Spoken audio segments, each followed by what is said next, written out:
화학탐험, 화학의 세계로 떠나는 신비한 화학사전. 안녕하세요. 한국화학연구원 화학공정연구본부 조정모 책임연구원입니다. 현재 폐플라스틱 및 폐섬유의 화학적 재활용 분야를 연구하고 있습니다. 그럼 첫 화에 설레는 마음을 안고 화학사전 그 첫 번째 페이지를 펼쳐보도록 하겠습니다. 박사님, 체크무늬 셔츠 입으셨네요? 네, 좋아하는 남방 입고 왔습니다. 그런가요? 저는 옷에 크게 신경 안 써요. 이런 체크 남방 집에도 몇 벌 더 있어요. 안 그래도 집사람이 옷에 신경 좀 쓰라고. 박사님이 패션에 신경 쓰지 않는 이유가 지구 때문이라는데 맞나요? 옷을 참 자주 사는 분들도 많고 포장도 안 뜯고 버려지는 옷들도 많은데요. 그런 옷들은 보통 길거리에 있는 헌옷 수거함을 통해서 버려지죠. 세척 후에 재판매하거나 다른 나라들로 수출도 많이 하지만 그것들의 상당 부분은 다시 쓰레기로 버려진다는 사실을 알고 계셨나요? 이 의류 폐기물들은 우리가 살고 있는 지구촌 환경에 여러모로 안 좋은 영향을 미치는데요.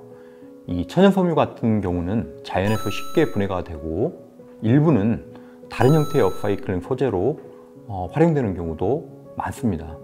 반면에 합성섬유는 버려지는 플라스틱처럼 자연에서 쉽게 분해가 일어나지 않아요. 다시 말해서 시간이 많이 걸립니다. 그리고 버려지는 양 자체도 너무 많아서 소각이나 매립 위에 마땅히 처리할 방법이 없어서 항상 문제가 제기되어 왔었죠. 이 합성섬유는 소각하게 되면 엄청난 양의 탄소를 발생시키고 인체에 유해한 각종 대기 오염 물질을 배출하는데요.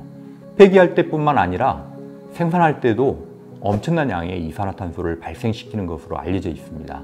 의류에서 발생하는 온실가스만 전 세계의 탄소 배출량의 10%인데요. 실로 엄청난 수치라고 할 수 있을 것 같아요. 그래서 제가 패션에 신경을 잘 안 씁니다. 그럼 지금 입고 계신 옷은 면인가요? 네, 제가 입고 있는 건 면인데요. 면은 천연섬유 중 하나입니다. 과거에는 이런 천연섬유 소재들이 많이 사용됐었죠. 그런데 현대 들어서 화학산업이 발달하면서 합성섬유가 훨씬 더 많아졌습니다. 가격도 싸고 종류도 많고 내구성도 뛰어나기 때문에 자연스럽게 많은 사람들이 합성섬유를 소비하게 된 것이라고 볼 수 있겠죠. 합성섬유는 주로 석유로부터 얻어지는 작은 크기의 원료들을 서로 결합해서 거대한 분자로 합성하고 이로부터 생성되는 고분자 소재 C를 재료로 사용을 합니다.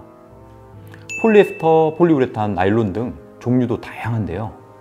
이런 합성섬유들은 의류 총 생산량의 60% 이상을 차지할 정도로 많이 사용되고 있습니다.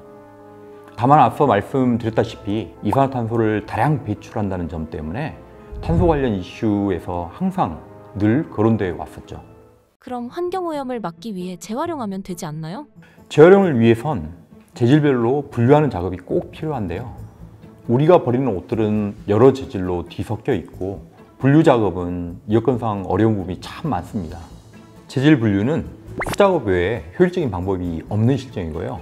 수작업에 의한 분류는 정확도가 낮은 것도 문제지만 분류가 되더라도 재활용할 수 있는 것들이 그닥 많지가 않아요. 이물질과 옷을 구성하는 재질의 복합성 때문인데요. 옷은 색상뿐 아니라 편의성과 기능성을 갖추기 위해서 하나의 소재가 아닌 다양한 것들이 혼합된 형태로 제조됩니다.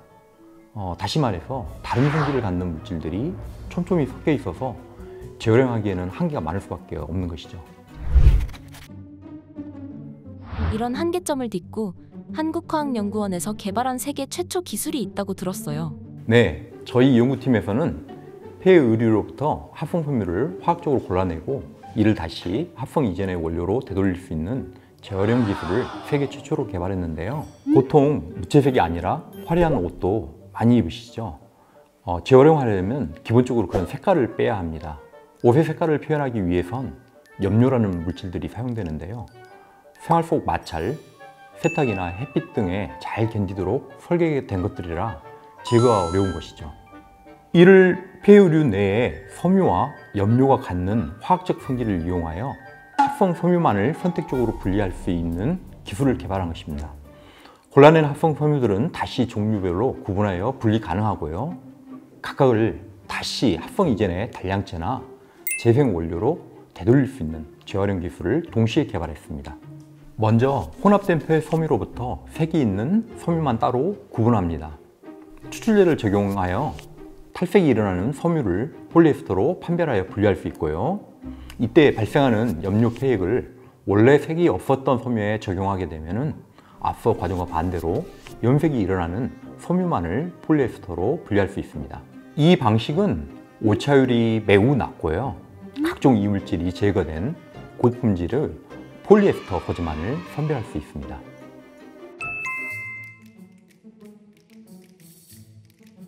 그렇죠.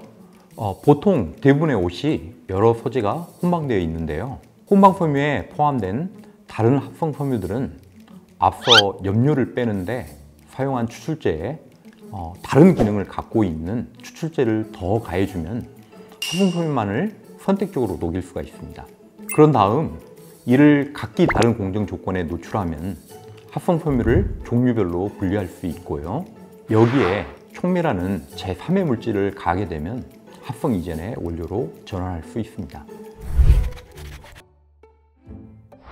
저희가 개발한 기술은 투명한 페트병은 물론이고 유색 페트병, 폴리에스터 섬유 등 그동안 활용이 어려웠던 다양한 종류의 폐 자원으로부터 원료와 매우 유사한 고품질의 재생 단량체를 생산할 수 있게 됩니다.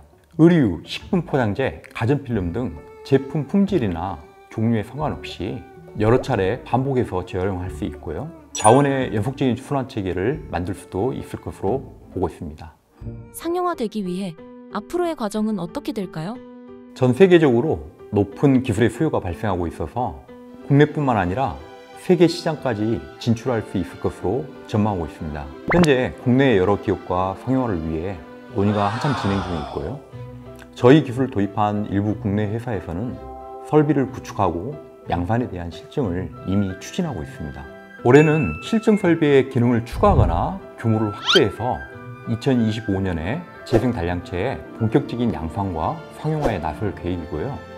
지속 가능한 재활용 소재뿐만 아니라 친환경 고부가 소재를 제조할 수 있는 업사이클링 기술의 상용화도 현재 활발히 진행하고 있습니다.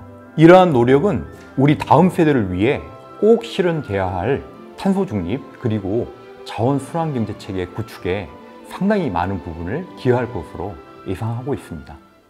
쉽고 재밌게 읽히는 신비한 화학사전 앞으로도 계속되니까요. 알차고 유익한 주제로 다시 찾아뵙도록 하겠습니다. 그럼 다음 페이지에서 만나요. 안녕. 그래도 체크무늬 남방 말고 다른 옷도 사는 게 어떠세요? 환경을 생각해서 그건 좀 고민해 볼게요.